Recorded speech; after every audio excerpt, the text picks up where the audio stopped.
para a vida mais completa. Cada espírito exercita-se no campo que lhe é próprio, dilatando a celeste herança de que é portador. A força divina está operando em todas as inteligências e superintendendo todos os trabalhos. É indispensável, portanto, guardarmos muito senso da obra evolutiva que preside aos fenômenos do universo. Não existem milagres de construção repentina no plano do espírito, como é impossível improvisar, de momento para outro, qualquer edificação de valor na zona da matéria. O serviço de iluminação da mente, com a elevação dos sentimentos e raciocínios, demanda tempo, esforço, paciência e perseverança. Daí a multiplicidade de caracteres a se aprimorarem na oficina da vida humana. E por isso mesmo, a organização de classes, padrões e esferas em número infinito, obedecendo aos superiores desígnios do Pai. É necessário, pois, que os discípulos da revelação nova, com o cristianismo redivivo, aprendam a valorizar a oportunidade do serviço de cada dia, sem inquietudes, sem aflições. Todas as atividades terrestres, enquadradas no bem, procedem da orientação divina que aproveita cada um de nós outros, segundo a posição em que nos colocamos na ascensão espiritual. Toda tarefa respeitável e edificante é de origem celeste. Cada homem e cada mulher pode funcionar em campos diferentes. No entanto, em circunstância alguma, deveremos esquecer a indiscutível afirmação de Paulo, quando assevera que há diversidade de operações, mas é o mesmo Deus que opera tudo em todos. Mensagem maravilhosa de Emmanuel. Meus irmãos, boa noite. Vamos orar, né? Nós não oramos. E a gente sempre escolhe uma pessoa para fazer a prece inicial. E aí eu vou chamar... Quem que eu vou chamar? Vou chamar... Você vem fazer? Está aqui mais perto?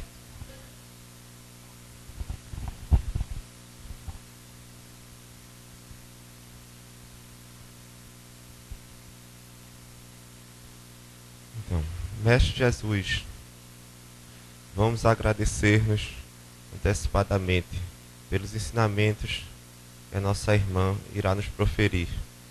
Que cada ensinamento toque no fundo do nosso coração, agradecendo a cada dia nossa permanência aqui. Apesar das diversidades, nós temos ganhos, e esses ganhos vão nos fazer realmente crescer espiritualmente. Então, Mestre Jesus, esteja sempre presente em nossas vidas, que assim seja. Então, em nome de Deus, sob a guarda amorosa de Jesus de Nazaré, de Maria Santíssima, dos benfeitores da Casa de Cáritas, iniciamos o estudo de hoje. Não sei se vocês lembram, há 2 meses, nós iniciamos um estudo de alguns relatos da obra Céu e Inferno. Então, nós trouxemos um relato de um espírito em condição mediana e outro de um irmão sofredor, um espírito em condição de sofrimento. A obra Céu e Inferno, ela é muito interessante, porque ela faz um quadro, nela o Senhor Kardec, ela faz um quadro do porvir, faz um estudo do que é a nossa vida após o desencarne. E é muito interessante porque a gente se dá conta que a vida é a continuidade do processo que vivemos agora. Então, se existe só uma ruptura, é a ruptura com o mundo físico, com as questões circunstanciais da matéria. Mas o nosso estado emocional, a nossa psique, as questões afetivas, as questões morais, elas serão as mesmas. Nós não seremos outra pessoa quando nós desencarnarmos. Nós seremos a mesma pessoa. Ninguém vira santo porque desencarna. nem ninguém está condenado a padecer eternamente porque se equivocou. Nós espíritos, porque todos nós somos espíritos e estamos nessa caminhada evolutiva, através de sucessivas existências, sucessivas reencarnações, nós temos oportunidade em cada reencarnação de alguma forma subir um degrauzinho. É interessante que a gente perceba que, às vezes, eu poderia dizer que até de forma frequente, nós não conseguimos subir o degrau todo. Às vezes a gente fica no meio do degrau. E a gente se despede da reencarnação, dessa existência em que nós estamos inseridos, nós poderemos nos despedir com essa dificuldade, com certas dificuldades ainda que dizem respeito às questões que já vinham conosco, acolhidas pelos processos existenciais prévios, as existências anteriores. Nossos acertos, nossos desacertos, eles vêm conosco, eles nos acompanham. Então, nós não precisamos ir atrás das existências pregressas, das vidas passadas. À medida que nós vamos estudando a doutrina espírita, que a gente vai mergulhando nos ensinamentos, e principalmente quando a gente vai percebendo no doce esclarecimento sobre a moral de Jesus, sobre os ensinamentos de Jesus, a gente vai perdendo a curiosidade do passado. A gente não quer saber, porque a gente compreende que o presente é a carta viva do passado. Então, o que vai nos interessar mais não é o passado, as ocorrências das existências anteriores. O que nos interessará mais é o presente e como poderemos melhorar o porvir. É o futuro, é a vida futura que vai mexer mais com a gente. É o que estamos fazendo agora que vai determinar a vida futura. E a nossa felicidade. E quando nós avançamos nos estudos, e nós começamos a compreender de fato, nós saímos daquela fase do mágico, do sobrenatural, a gente perde, assim, inclusive aquela vontade de estar sempre consultando os espíritos, querendo que os espíritos digam o que a gente deve fazer, porque a gente também compreende que deveremos exercitar nossa inteligência e nosso livre arbítrio. E que tudo está dito, precisamos apenas exercitar. E aí então a gente passa de um estágio para outro. A gente para de vivenciar essa existência dentro de perspectivas. Eu estou sempre querendo que o outro, e o outro também são os espíritos, que os espíritos determinem, respondam, tracem projetos, processos existenciais. Mas quando a gente vai amadurecendo, adentrando nos estudos da doutrina espírita, tentando implementar essa moral crística, a gente entende que a proposta da doutrina espírita é de profunda autonomia. É muito desafiador. Porque a gente vai sair da condição de mendigo espiritual, de pedinte, e a gente vai começar a desenvolver a autoconsciência e assumir a responsabilidade sobre o nosso processo existencial. E chega ao ponto que a gente vai sentir vergonha de estar incomodando os espíritos. Porque a gente já compreende que certos processos do presente, e já explicamos que o passado ele está inscrito no presente. O presente é a carta viva do passado, dos passos alinhados ou desalinhados às leis divinas. Já tivemos a oportunidade de estudar em estudos anteriores que as leis divinas, elas não são um código para além de nós. Essa foi uma das aprendizagens mais profundas que nós tivemos na experiência de espírita. E para nós, a experiência de espírita foi desde o momento em que reencarnamos numa família espírita. Então, nós sempre tivemos acesso aos ensinamentos espíritas. Por misericórdia de Pai. Agradecemos muito isso, porque hoje, aos 44 anos, nós já temos uma compreensão, ao longo de tantos anos de vivência e de aprendizagem, uma compreensão diferente. E aí a gente compreende que o passado não é para a gente estar mexendo, não. Porque o passado é muito doloroso. E a gente precisa esquecer certas passagens para se equilibrar psiquicamente. Muitos dos nossos irmãos que vivem hoje transtornos de ordem psíquica, sobretudo o transtorno esquizofrênico, essa dor existencial, essa patologia, ela tem uma ligação profunda com lembranças do passado. Nossos irmãos esquizofrênicos, eles têm como que uma fissura no corpo perispiritual, no corpo psicossomático. E essa fissura, essas lembranças amargas do passado, desarticula o cérebro. E o cérebro adoece. E aí a doença. Simplesmente porque não esquece. Certas passagens foram tão doloridas, sobretudo na perspectiva da culpa, que a criatura não consegue esquecer. O esquecimento é sobremaneira uma dádiva. E o esquecimento é estruturante. Porque ele dá para a nossa psique a trégua para que a gente possa se reestruturar. No livro Nosso Lar, há um casal, narra André Luiz, através da mediunidade de Francisco Cândido Xavier, há um casal que tem autorização para saber de experiências passadas apenas 300 anos passados. Porque eles não teriam condições de saber mais.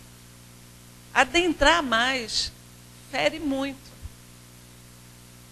De forma que nós vivemos hoje um momento na doutrina espírita, depois que a gente passa aquela primeira etapa do mediunismo, casas espíritas se organizando em torno da mediunidade, do médium. Por exemplo, a casa espírita na qual nós trabalhamos, ela tem como patrono Francisco Peixotinho, que foi o maior médium de materialização que se tem conhecimento. Através da mediunidade, de efeitos físicos de Peixotinho, ele fornecia ectoplasma, e o espírito poderia se materializar, e a gente podia tocar, ver como se vê uma pessoa. Essa mediunidade não é necessária mais para a gente hoje. Inclusive, ela é muito perigosa para o médium. Porque, por exemplo, numa sessão de materialização, se qualquer luz for acesa, o médium pode perder parte do corpo. Então, é muito perigosa. Nós não podemos, no Brasil, hoje, depois de ter um Francisco Cândido Xavier, um Divaldo Pereira Franco, um Ivone do Amaral Pereira, tantos outros médiuns, que Eurípides Bassanufo, a gente não pode pedir que ninguém mais se sacrifique desse jeito, para a gente acreditar. O estágio é outro. A gente precisa estudar. Chico deixou mais de 400 obras. Os olhos dele sangravam. Divaldo está com 87 anos. E o legado dele, mais de 200 obras. Nós temos o legado do senhor Kardec. A vida dele dedicada. para trazer o Pentateuco. E tantos outros missionários que trouxeram para a gente essas obras maravilhosas. Nós precisamos sair dessa condição de sempre estar como uma criança perante a espiritualidade, pedindo conselhos, querendo que os espíritos resolvam os nossos problemas. Nós precisamos estudar. E nós precisamos aplicar os ensinamentos na nossa existência. Então, a doutrina espírita, ela é um profundo desafio a essa autonomia, a esse largar de muletas, a essa coragem. O Senhor, e eu, quando falo Senhor, estou falando de Deus agora. Ele não nos quer de cabeças baixas. Nosso Pai quer que nós andemos de cabeça erguida, com dignidade, com felicidade. Passou o tempo em que as nossas culpas seriam eternas. Nós compreendemos que erramos sim, mas nós temos a oportunidade de refazer, de realinhar os nossos passos à ética divina. E falávamos então dessa ética anteriormente. Da grande aprendizagem para nós, na nossa caminhada na doutrina espírita, foi essa compreensão maravilhosa que a ética divina, ela não é um tomo à parte. Ela não está numa prateleira, num livro, numa biblioteca. Ela corre em nossas artérias espirituais. No livro dos Espíritos, os Espíritos respondem ao Senhor Kardec, quando ele pergunta onde está inscrita a lei de Deus, na questão 621. A resposta é muito singela. 2 palavras. Na consciência. No espírito. Então, a ética divina, ela faz parte da nossa composição espiritual. Quando nós estamos incorrendo em desvios a essa lei, nós entramos em sofrimento, nós adoecemos. E quando nós vamos nos harmonizando com essa lei, nós vamos ficando saudáveis, nós vamos nos equilibrando. Então, a proposta do cristianismo, a proposta da doutrina espírita é autopacificação. É esse processo de autoiluminação. Enquanto eu estiver querendo pacificar o outro, os outros, iluminar os outros e não fizer o meu processo, não vai adiantar. Então, eu trabalho a mim e irradio essa pacificação. Eu coopero com os meus irmãos. Então, nem todo mundo suporta isso. Nem todos que conhecem os ensinamentos espíritas têm condições de vivenciar. Primeiro que a virtude básica para se vivenciar esses pressupostos é a humildade. A gente está pensando em desenvolver um estudo sobre as virtudes. Para traçar, assim, dentro da psicologia profunda e do Evangelho, como as virtudes, elas têm a ver com essa autolibertação. Não há como nós nos pacificarmos sem humildade. Essa é a virtude mais potente. As outras virtudes, elas perdem glamour, elas perdem força, sem humildade. É como se a humildade ela fosse o alicerce. Interessante isso. Os espíritos superiores, nós conhecemos pela profunda humildade. Nós não conhecemos um espírito superior pelo intelecto. Intelecto, qualquer um pode desenvolver. A intelectualidade é uma asa de desenvolvimento. Desenvolvimento intelectual. A moralidade é outra asa. eu poderei desenvolver a intelectualidade sem moralidade. Eu só vou voar, metaforicamente, voar com a moralidade. E aí a gente vai iniciar aqui o estudo, que a gente nem ainda começou. Já pensou? Ficamos aqui nessa introdução e a gente nem entrou aqui ainda. Relatos da vida futura, obra Céu e Inferno. Nós deixamos para tratar do suicídio hoje. Para nos dedicar um pouco sobre essa questão. Então, tu passa, cadê, Jorge? Tu consegue passar daí? Eu passo, né? Aqui.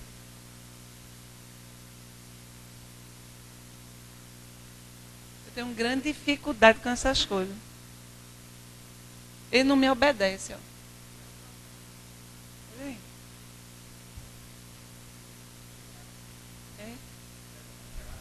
Sim. Eu sei, mas eu aperto, mas ele não me obedece. Ó, é estranho. Tu passa aí, faz a caridade. Vamos falar sobre o suicídio. Primeiramente, o que é? Suicidar é deserdar da existência. E a gente quer começar logo falando que nem todo suicídio, porque muitos espíritas, eu vejo muito espírita com esse conceito meio troncho. Fulano suicidou, vai direto para o Vale dos Suicidas e vai passar lá, ó, muito tempo sofrendo. A gente tem ainda aquela concepção medieval, aquela coisa punitiva muito forte na nossa psique. Nós temos certos arquétipos ainda muito arraigados. Nem todos que suicidam vão passar da mesma forma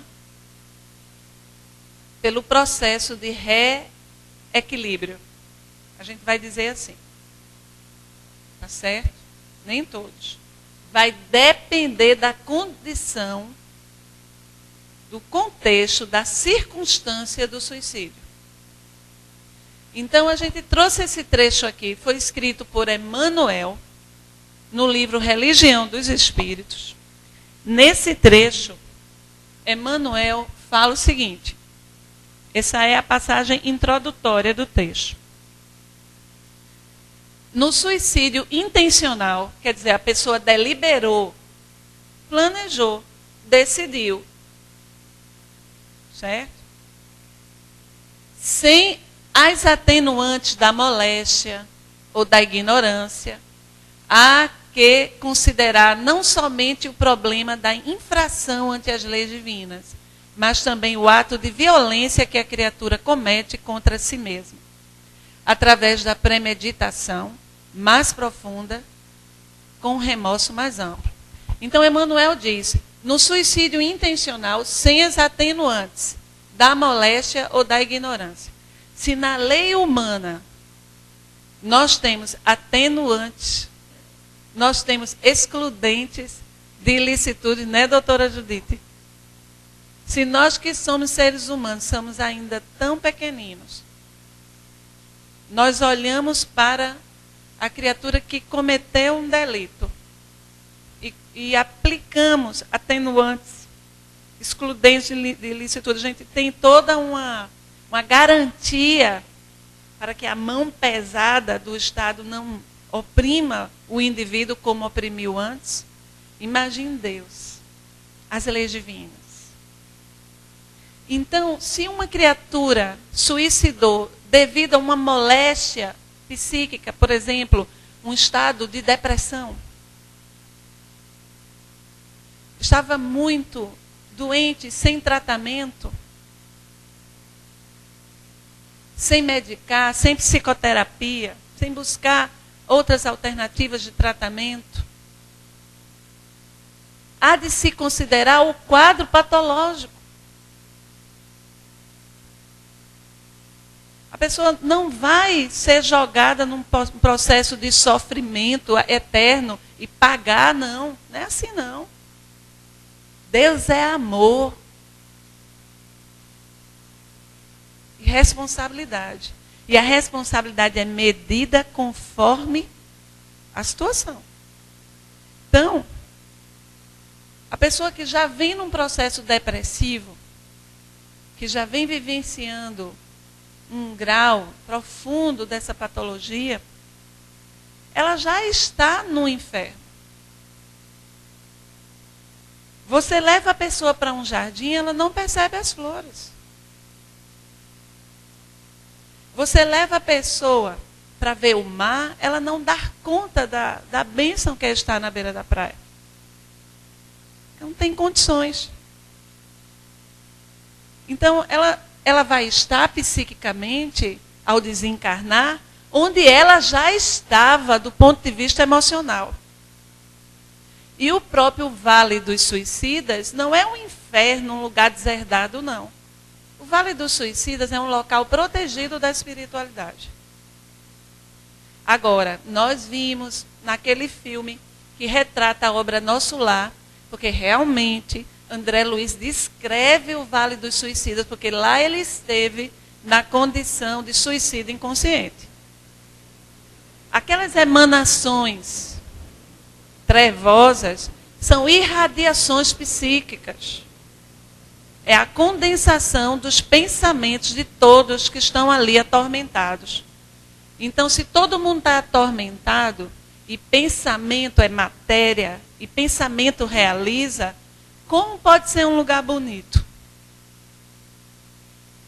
Mas a partir do momento que a pessoa depura o processo, porque quem suicida deliberadamente, escolhe, decide, eu não quero ficar aqui nessa vida não estou aguentando. Não é deprimido, não está doente. Simplesmente está se acovardando. Está passando por uma prova. E não está suportando. Ou então vive um vazio existencial. As criaturas hoje, elas cultivam tanto um hedonismo, uma espécie de... Eu tenho que ser feliz de todo jeito. Eu tenho que ser feliz todo dia. Ninguém pode ficar triste. Quando a tristeza, ela tem um papel importantíssimo na nossa evolução. Quando a tristeza ela chega no código da nossa existência, é para a gente meditar nela. Ela está ensinando algo. Mas a gente logo anestesia. A gente não quer pensar, a gente se droga. Então a gente vive uma cultura assim de esvaziamento da nossa internalidade. Então quando tudo perde o sentido, eu não tenho crença em nada, eu não cultivei valores espirituais. Nós já tivemos a oportunidade de conversar com um espírito que ele organizou a vida dele na sedução. Ele era um tanto quanto Dom Juan. Reencarnou muito bonito. A beleza física é uma prova dificílima. Muitos de nós fracassamos quando reencarnamos igual a Apolo e a Afrodite. Tem espírito. Isso André Luiz descreve na obra Missionário da Luz.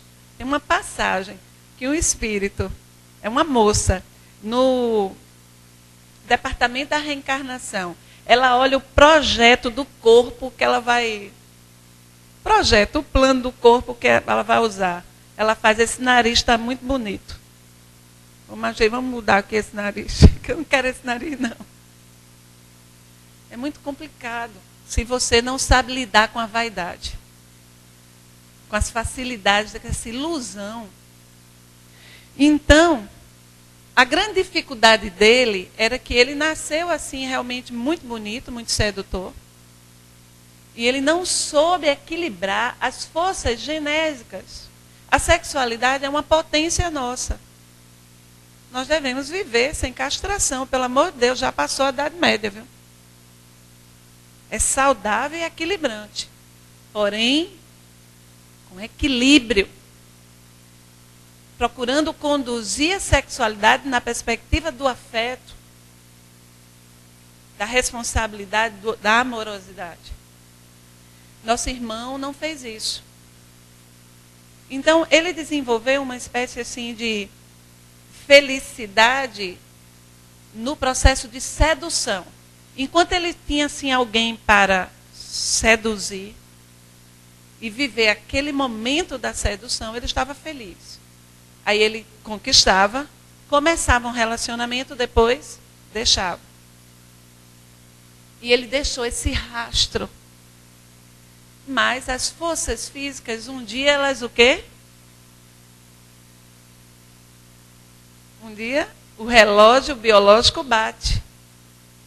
E como ele tinha utilizado as forças genésicas de forma tão desequilibrada, ele desenvolveu de forma muito agressiva um câncer na próstata. Isso foi muito duro, porque a primeira coisa que aconteceu foi ele perdeu a potência sexual. Ele se organizava nisso. Ele era um homem de 50 anos. E agora? Começou o tratamento. Não respondia. Por que não respondia? Porque o tratamento não respondia. Por que ele não melhorava? Porque ele marcou o perispírito dele com as ações dele. E não foi em vida passada, não. Foi nessa mesmo. Aí o que aconteceu com ele? Ele não era deprimido, nada disso. Ele se suicidou. Ele escolheu desencarnar. Não queria mais. Se aquela doença, aos 50 anos, estava dando a ele a oportunidade de repensar, de ressignificar, ele não teve coragem. Nesse caso, há atenuante. É complicado, não há. Agora, ele vai passar na espiritualidade o tempo que faltava. Se ele ia viver, digamos, se tratando do câncer, mais 5 anos, vamos dar um exemplo. Vai depender da situação. Ninguém fica eternamente no Vale dos Suicidas, não. E outra coisa, quando a pessoa muda a atitude mental, a atitude psíquica, ora ao Senhor, pede ajuda e a vontade de mudar é grande, na hora a ajuda chega. Na hora. Quem assistiu, eu adoro esse filme Nosso Lar, que é do livro Nosso Lar, porque é bom da gente explicar. Quem assistiu ao filme viu que quando o ministro Clarencio vai resgatar André Luiz, que era suicida inconsciente, a gente vai falar disso, ele olha para uma moça que está lá, bem revoltada, ela está chorando, mas bem... E ele estende os braços para ela, como quem diz, vem. Ela não consegue. Ela dá as costas para ele e sai reclamando, que ela não está pronta ainda. Então a gente pode perguntar, por que os benfeitores não levam todo mundo para um lugar melhor? Porque não tem condições, entende? Não consegue. Vai chegar uma hora que ela também vai melhorar um pouco a sua condição e ela vai ser resgatada. Então, o primeiro ensinamento que a gente quer passar é esse. É que nem todo suicida desencarna, a causa do suicídio é a mesma e as consequências serão iguais, não. Cada caso é um caso e a situação é analisada pelos benfeitores. Então, Emmanuel fala, por moléstia ou ignorância, há de considerar não somente o problema da infração ante as leis divinas, mas também o ato de violência que a criatura comete contra si mesma. Esse ponto a gente precisa estudar. Quando a gente suicida, todo ato nosso, todo, do bem, da luz ou desarmonizado, deixa marcas no corpo perispiritual. O corpo perispiritual, ou psicossoma, é o envoltório do espírito. E ao mesmo tempo que ele é o envoltório do espírito, ele funciona como se fosse a memória de um computador. Ele é nossa memória RAM. E ele é o modelo organizador biológico. É a partir do perispírito que o corpo físico se organiza nas nossas reencarnações. O suicida, ele deixa marcas no corpo perispiritual. É isso que Emmanuel está dizendo. O ato de violência que a criatura comete contra si mesma.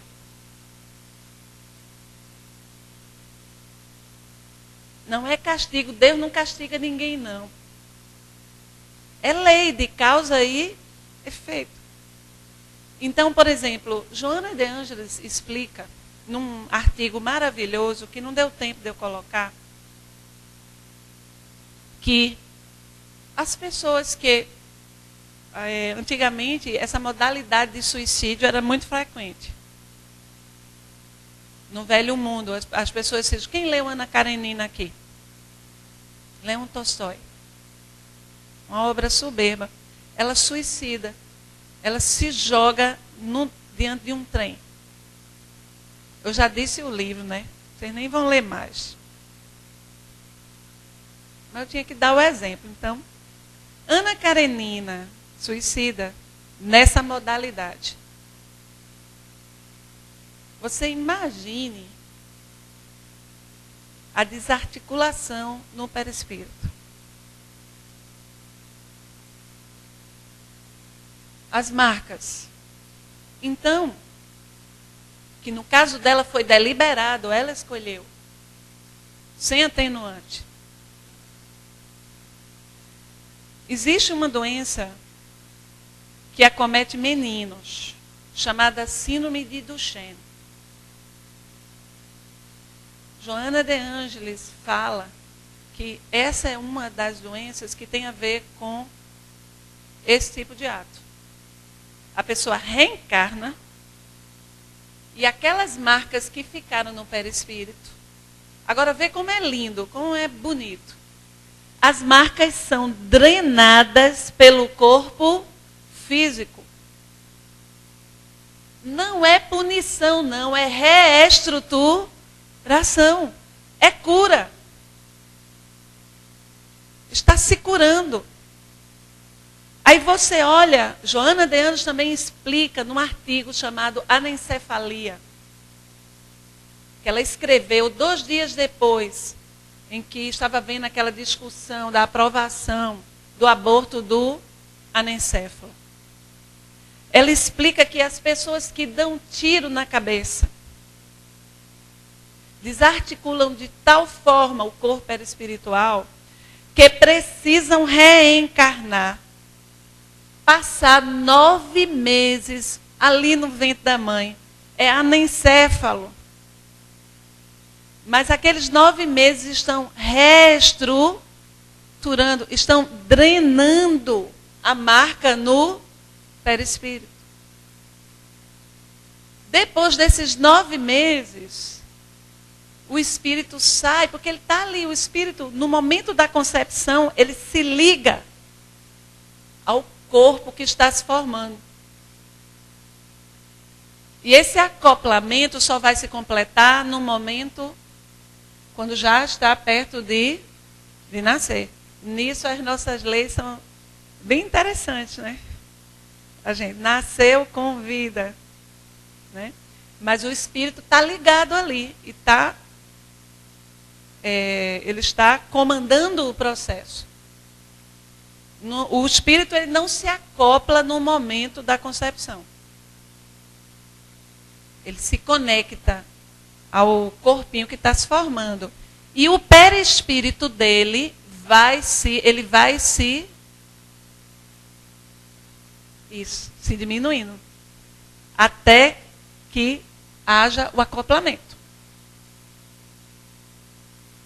A atuação psíquica, não é, do espírito e esse perispírito dele é que vai modelar o novo corpo. As marcas serão trazidas para o novo corpo. Depois de 9 meses, ele vai desencarnar, porque ele é anencéfalo. Mas ele vai desencarnar como se fosse assim, uma cirurgia. Não sei se você está entendendo. Ele vai estar com o corpo perispiritual sem as marcas. E aí, mas ainda não cura de todo. Começa a reequilibrar. Aí ele então reencarna de novo. Mas ele vai trazer algumas patologias, alguns transtornos, algumas coisas, até que ele vai se curando. Por isso, quando a gente olha uma pessoa que está passando por um problema de saúde, assim, que vem desde aquele congênito, assim, a gente não deve achar coitado, não. Aleluia, Senhor, graças a Deus a pessoa está se curando. Quando passar por isso, ela já vai estar livre e não vai precisar mais. Por isso nós devemos ter coragem diante das provas. Elas passam. Elas passam. O que é uma reencarnação é nada. Nós somos milenares. Matusalém é mais jovem do que nós. Uma reencarnação é só um estágio. E depois a gente se liberta, equilibrado. E eu trouxe tanta coisa, estou falando tanto, e não li nem os textos que eu trouxe aqui. Falta quanto tempo, Jorge? Que esse teu relógio engana. 20, né? Então vamos lá. Eu trouxe uma história do livro Céu e Inferno, um relato. Mãe e filho. É a história de uma mãe cujo filho de 22 anos desenvolve uma doença. E ninguém consegue curá-lo. Século XIX aqui, certo? A época de Kardec. O menino desencarna. E ela faz o seguinte. Ela diz, vai meu filho, precede-me, que não tardarei a seguir-te. Então o menino desencarna, ela diz isso, sai e se enforca. Resultado. O que é que vocês acham que aconteceu? Ela deliberadamente escolheu, não suportou a prova de se despedir do filho. E essa é uma prova potente, viu? Eu vou dizer, mande qualquer coisa, menos essa para mim. Se vier, eu encaro. É uma prova difícil. Vamos compreender a dor dela. Mas ela não é a única mãe que perdeu um filho. Muitas perdem. Muitas superam. Não sei se você está entendendo o que eu estou querendo dizer. Ela deserdou. O que foi que aconteceu? Ela queria, o que é que vocês acham? Ela queria preceder para encontrar com ele. O menino era um espiritão, já bem melhor, avançado, reencarnou para completar, precisava só de 22 anos, confiou nela, que ela iria suportar, se despedir dele assim cedo. O menino só precisava de 22 anos. Quer dizer, ele desencarna, e leve, feliz, equilibrado, porque ele cumpriu. Aí, o que é que ele diz quando invocado na reunião de Kardec? Ele diz: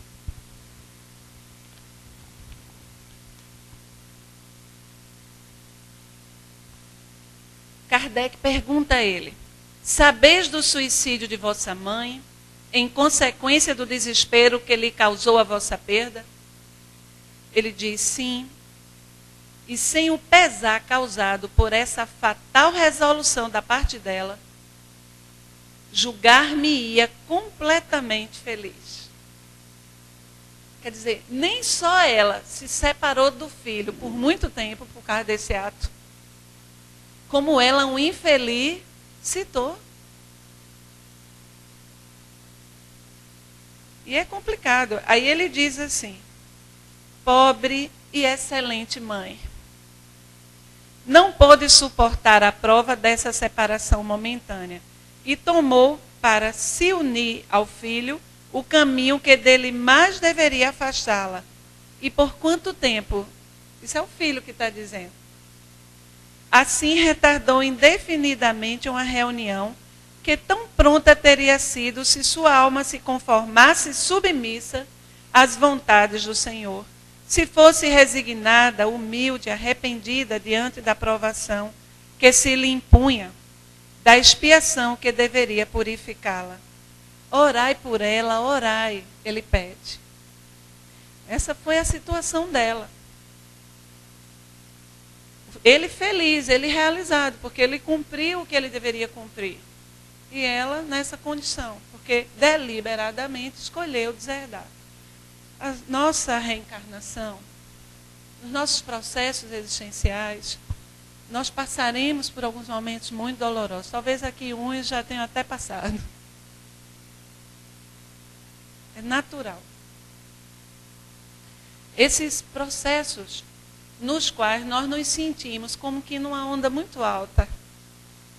A onda parece assim que é a mais alta. E que a gente não vai ter condições de atravessá-la, como se o nosso barco vai... Acho que ele vai se partir nessa onda. Nesses momentos, quando a tempestade parece que vai aniquilar as nossas forças, nós estamos tendo uma assistência espiritual enorme. Os nossos amores desencarnados estão nos segurando nos braços. Então, nós devemos orar nesses momentos para pedir forças. É natural. Ainda nós estamos num plano de provas e expiações. Isso vai mudar, mas por enquanto ainda é assim. E as dores, elas alcançam uma culminância, que é esse pico mais alto, e a tendência é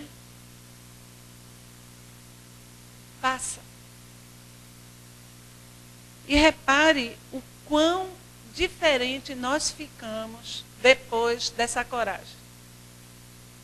Quantos ensinamentos, uma fortaleza, assim, uma força que vai sedimentando. E a gente compreende que talvez esse momento tenha sido o mais especial da nossa reencarnação. Que sem ele, talvez, nada fizesse sentido. Então, essa doutrina espírita, ela é estranha demais. Porque ela nos coloca nessa posição diferente. E a gente não pode assumir a condição de vítima mais. Tudo tem um sentido, uma lógica. E aí, pode passar. Emmanuel fala, atormentada de dor, eu vou ler rápido, depois vou passar, que eu quero falar do suicídio inconsciente. Não vai dar tempo de falar dos espíritos felizes. Vamos ver.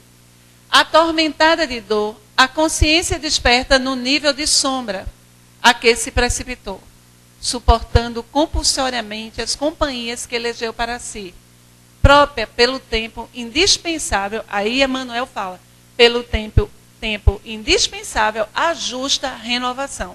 Então, Emmanuel fala, o tempo de reestruturação de dor após o suicídio é conforme a renovação. Ele não fala em punição. Se há uma mudança interna, uma mudança na psique, uma mudança de sentimento, a pessoa automaticamente ela vai recomeçar. Então, vai ser trazida para a reencarnação novamente. Vai ser socorrida. Agora, vamos falar rapidamente. Pode mudar o slide aqui. Existe atenuantes. Por exemplo, há pessoas que suicidam porque estão sendo obsediadas gravemente. Processos de obsessão muito grave. Eu já tive a oportunidade de conversar com espíritos vários nessa condição. Então você vê que a pessoa ela não foi uma escolha dela, ela foi induzida. Na lei humana, não tem isso? A gente não tem atenuante que a pessoa... Ela agiu por erro. Ela agiu por influência. Aí você pondera. Eu gosto que a doutora Judite está aqui. Ela está entendendo. Nas leis de Deus também. As leis de Deus também. Então, se aquela pessoa ela foi obsediada de tal forma, influenciada, de uma forma tão terrível que ela não teve ajuda, é claro que isso é levado em consideração. E o peso desse homicídio, porque para quem influenciou encarnado e desencarnado, é homicídio. Espírito também pratica homicídio e responde às leis de Deus. Quem induziu é que vai responder. Entendeu? Há também o suicídio, que é, como eu já falei, rapidamente só vou relembrar, provocado pelos transtornos psiquiátricos. A pessoa está doente. Ela não está raciocinando direito, ela não está no discernimento dela. Tem atenuante. Então, ao lado do suicídio violento, consciente, premeditado e voluntário, existe outra forma. São os suicídios indiretos e inconscientes. A palavra inconsciente está muito bem escrita, né? Está com S ali. Então, eu quero terminar falando do suicídio inconsciente. Porque muitos de nós poderemos incidir. Vamos falar de André Luiz. Ele relata na obra Nosso Lar. André Luiz. Esse nome André Luiz foi um nome que ele escolheu porque, na época, quando ele se propôs a psicografar as obras, a série Nosso Lar, Chico estava sendo muito perseguido, principalmente pela família do poeta Humberto de Campos, que queria direito autoral das obras escritas por Humberto de Campos. Humberto de Campos passou a assinar Irmão X.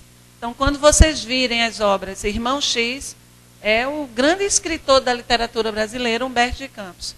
Então, como Chico estava passando por esse problema, André Luiz é um grande médico conhecido nosso, da nossa história. Nós estudamos ele na escola. Ele está nos livros escolares, mas eu não vou dizer não, vocês vão ficar curiosos. Ele então não podia dizer a Chico que era o doutor fulano de tal. Porque Chico já estava muito perturbado, o povo perturbando muito ele. Então ele disse assim, quem é esse que está aí dormindo? Aí Chico disse, é meu sobrinho André Luiz. Pronto, meu nome é André Luiz. Então André Luiz era um médico, muito conhecido nosso, mas gostava assim, um aperitivo, uma comidinha muito temperada, cigarrinho, pouca religiosidade, uma vidinha individualista ali, mais... E o que foi que aconteceu? Essa alimentação desregrada, a falta de cuidado com o corpo físico, fez com que ele desenvolvesse um problema gástrico sério. E ele tem uma úlcera, no filme a gente vê. Né? Ele desencarna. E quando ele chega na espiritualidade, ele vai para o Vale dos Suicidas. Ele passa 8 anos no Vale dos Suicidas. E finalmente, quando ele é resgatado, a colônia Nosso Lar, que ele vai perguntar por que me chamavam de suicida, porque os outros que estavam lá ficavam suicida, suicida. Quem assistiu o filme está visualizando. Aí disse, porque você... Ele disse, eu não sou suicida. Eu era médico. Eu tomava remédio. Eu fui socorrido, eu lutei no hospital para salvar a minha vida. Desencarnou. Antes do tempo, meu amigo, porque você comeu demais. Aquelas comida pesada. Fumou muito, bebeu muito.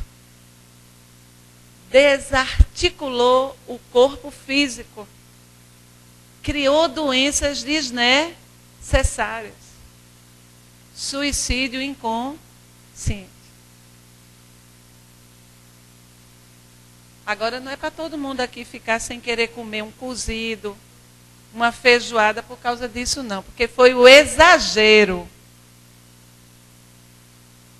Ninguém assim, vai para uma festa de casamento, serve o champanhe, não vou tomar não, porque Ave Maria, quero ser suicídio inconsciente, não. Não é uma taça de champanhe, uma taça de vinho que vai fazer isso. Mas é a repetição, a falta de cuidado.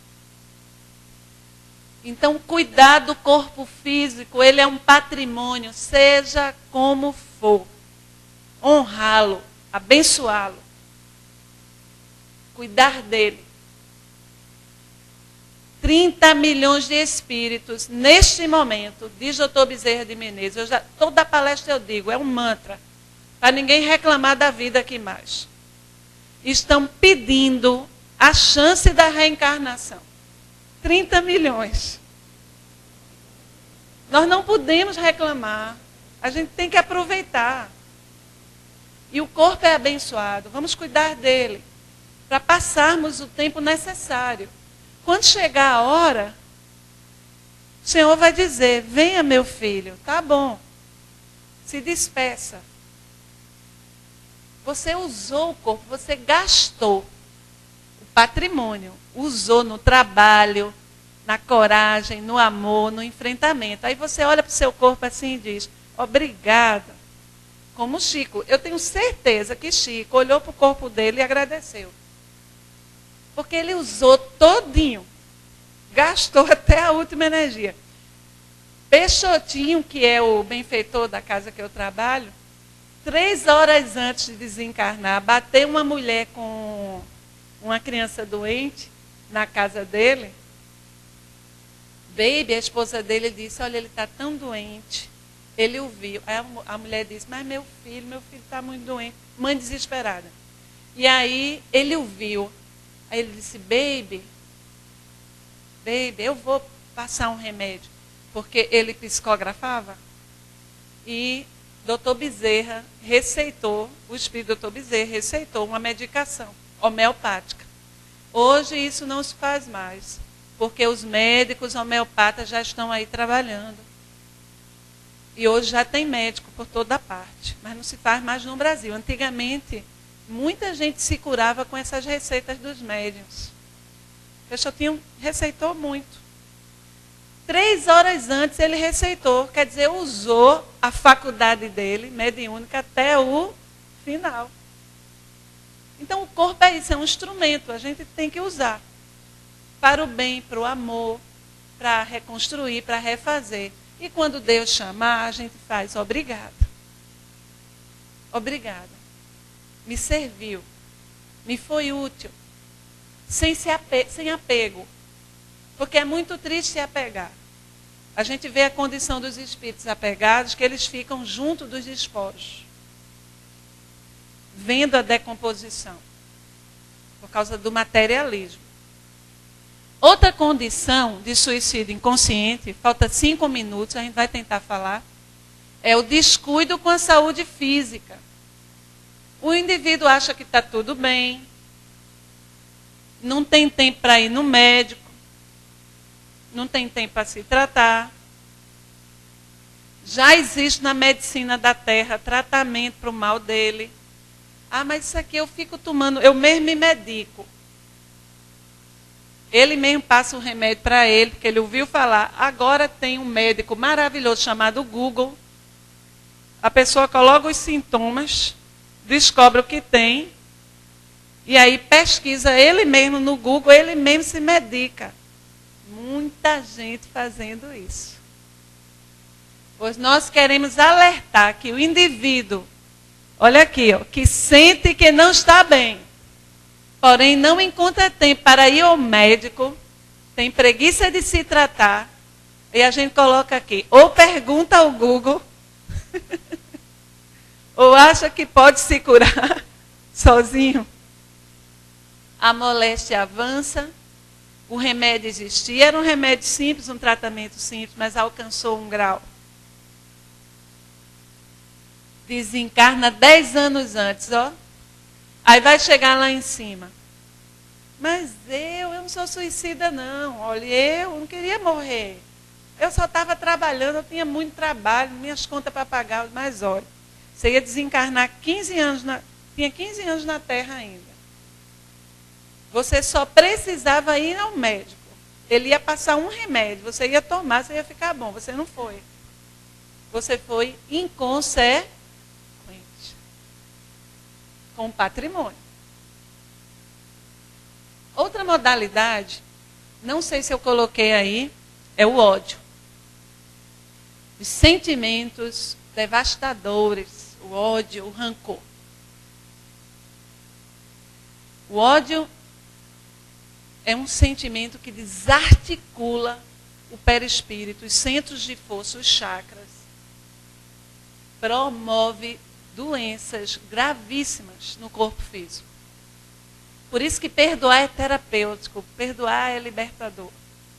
Primeiro a se beneficiar é quem perdoa. Olha, perdoar é o mesmo que voar. Alcançar um estágio, num jogo, um level mais avançado.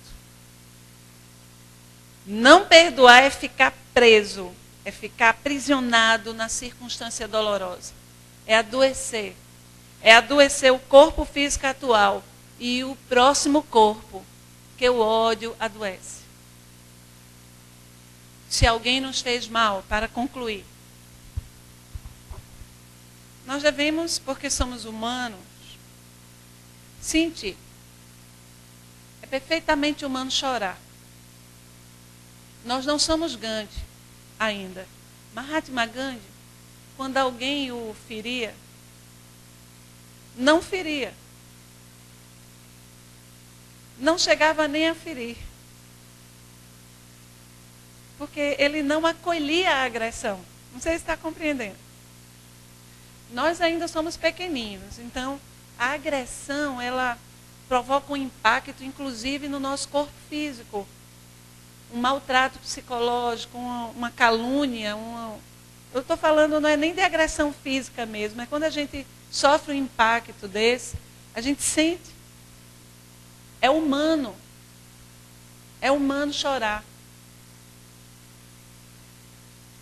Cultivar o ressentimento, não. É escolha, é livre-arbítrio. Cultivar a mágoa é escolha. Passar 2 dias chorando é humano.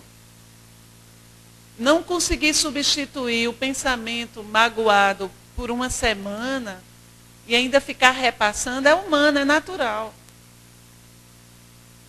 Mas passar meses, anos relembrando e carregando aquela mala é escolha. E isso adoece. Muitos irmãos nossos estão nessa condição, carregando essa mala de ódio, de rancor. Então, a proposta da doutrina espírita, para finalizar, é a da autopacificação. Eu não sei se você me dá 3 minutos, você me dá?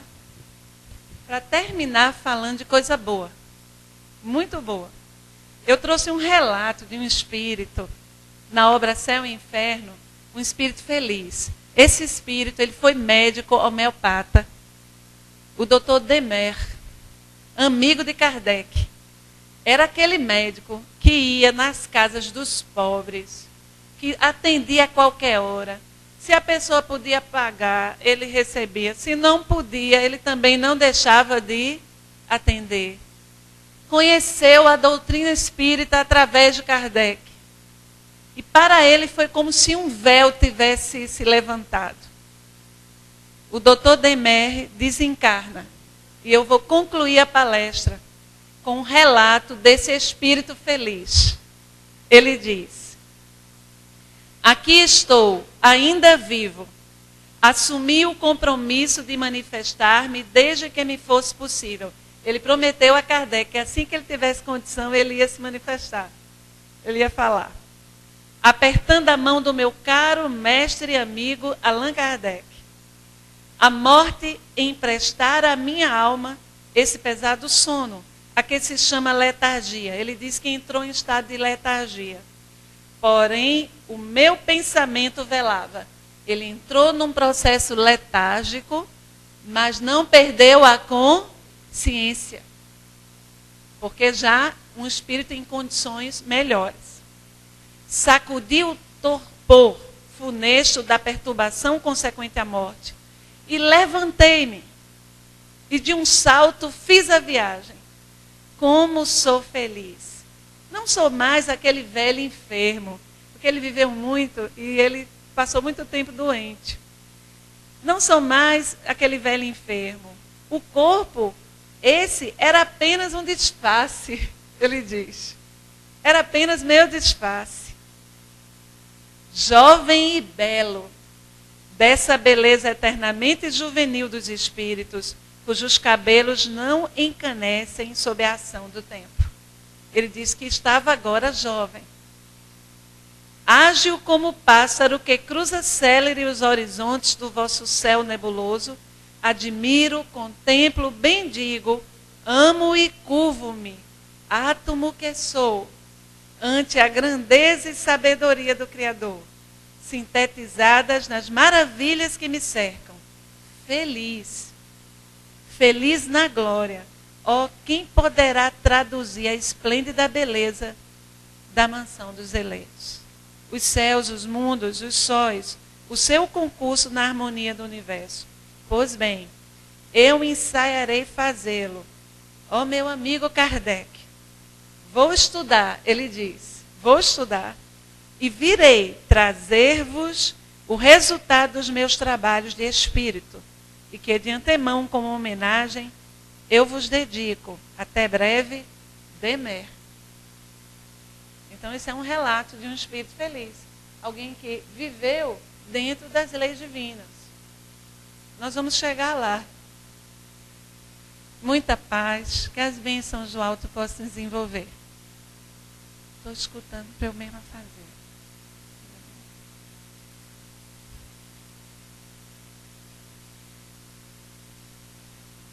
Vamos fechar nossos olhos, sintonizar Jesus. Jesus de Nazaré, amigo do nosso coração, mestre. Neste momento, a terra estertora em vias inquietas. O monstro da guerra parece querer diminuir as luzes do teu evangelho, do bem, que se espalham por toda a terra. Mas sabemos, Senhor, que Tu governas o orbe e que tudo está no Teu comando. Então nós voltamos nossos corações nesse momento, primeiramente para Te agradecer essa tutela amorosa, os cuidados que Tu tens para conosco, como irmão mais velho. E Te rogamos, Jesus, tem compaixão daqueles irmãos nossos, líderes, que estão fomentando a guerra. Senhor, envolve-os em Tua luz amorosa para que possam discernir e não ferir e matar os próprios irmãos. Todos pedem pelos que estão sofrendo, os que estão sendo mutilados. Mas nós ousamos pedir, Jesus, por aqueles que estão ferindo. Porque estes, sim, Senhor, é que são os verdadeiros sofredores. Temos profunda compaixão de quem fomenta a guerra, que não descobriu ainda que somos todos irmãos. Faz descer Tuas bênçãos por aquela faixa entre Israel e Palestina. Que os espíritos que trabalham nas tuas hostes possam socorrer os aflitos. Que a tua luz amorosa possa se irradiar naquela região onde tantas sombras se condensam. Dirigimos nossas preces para aquela região, para que a paz se estabeleça. Te rogamos, Jesus, também, que o teu amor se dirija também para o nosso país, abençoando. Cuida de nós, Jesus, para que possamos com coragem cooperar contigo, sermos pessoas menos belicosas e mais amorosas. Abençoa nossos lares, abençoa os nossos afetos, que possamos compreender que somos agentes de pacificação. Fortalece-nos na caminhada, Jesus. Abençoa a Casa de Cáritas, abençoa a equipe de espíritos que aqui trabalha. Especialmente cuida também dos que dirigem, dos que trabalham nessa casa. Que a união seja sempre o símbolo do trabalho, do fortalecimento. Assim seja.